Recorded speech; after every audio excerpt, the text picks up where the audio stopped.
মন থেকে ভালোবাসি, তাকে ছাড়া আমার জীবনটা লাইক অন্ধ, আমি দেখতেই পারবো না তাকে ছাড়া আমার জীবনটা একদম অচল। অনেক স্বামী চায়, অনেক স্বামী দুনিয়াতে, অনেক হাজবেন্ড আছে, তারা চায় যে আমি আজীবন এক নারীতে আসক্ত থাকবো, আমি একজনকে নিয়ে আজীবন থাকবো, আমি একজনকে আজীবন ভালোবাসবো।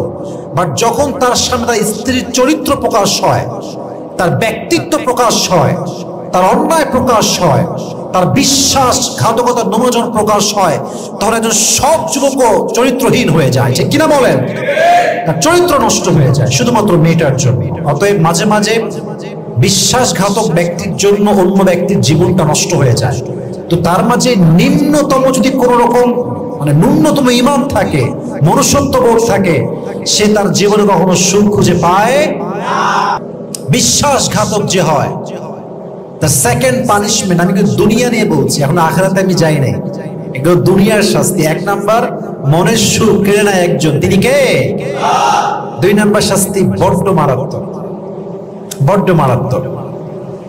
দেখেন, যে বিশ্বাসঘাতক হয়, যার সঙ্গে সে বিশ্বাসঘাতকতা করেছে, সে আর কখনো ওই ব্যক্তির চোখের দিকে চোখ রেখে কথা বলতে পারে না, মাথা উঁচু করে দাঁড়াতে পারে না, সে তার অধিকার টাল প্রকাশ করতে পারে না, কারণ সে জানে যে সে প্রতারণা করেছে। আর প্রতারক কখনো তার মাথা উঁচু করে সম্মানের সঙ্গে বাঁচতে পারে না। ঠিক কিনা বলে?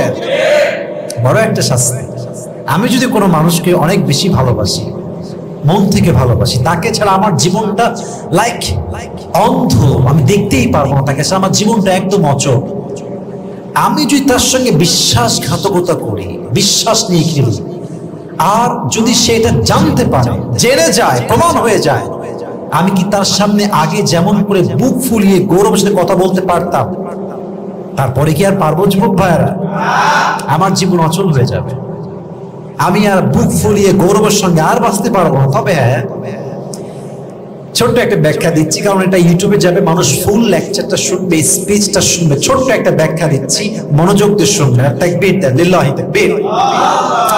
প্রতারকরা, বিশ্বাসঘাতকরা মাঝে মাঝে একটা কথা প্রায় বলে, আচ্ছা চলো নতুন করে আবার শুরু করি, করেছি তো কি হয়েছে, আমাকে তুমি মাফ করে দাও, দেখো আমি তোমাকে খাওয়াচ্ছি, পড়াচ্ছি, তোমার জন্য কাপড় ধুচ্ছি, যত্ন করছি, still I am trying my best, I really love you, তুমি আমাকে কেন আগের মতো ভালোবাসতে পারবা না? That's a question.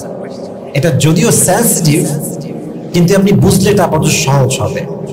এটা একটা এক্সাম্পল আছে, উত্তর আছে। ফর এক্সাম্পল, যদি আমি আমার সবচেয়ে কাছের বন্ধুকে, কাছের মানুষকে, আমার আত্মার মানুষকে নিজে পানির ভিতরে বিষ মাখায় খাওয়াই দেয়, সে বিষটা দেখলো আমি মিশিয়েছি, আমি সেই বিশ্বাসঘাতক, বিষ মিশিয়েছি আমি, আমার বন্ধু উল্টে পড়ছে, আমি তার মুখ দিয়ে ফেনা বের হচ্ছে, আমার ভালোবাসার মানুষের মুখ থেকে বিষের যন্ত্রণায় ফেনা বের হচ্ছে, আমি সেই সময় পানিতে বলছি, বন্ধু মাফ করে দে, দেখ আমি তোকে সত্যি ভালোবাসি, এই দেখ পানি দিচ্ছি, এই দেখ তোকে ভালোবাসি। আচ্ছা বলেন তো, বিষ দেওয়ার পরে এই বন্ধু বা এই বউ বা এই স্বামী আজীবন কি সে মানুষটাকে আর ভালোবাসতে পারবে?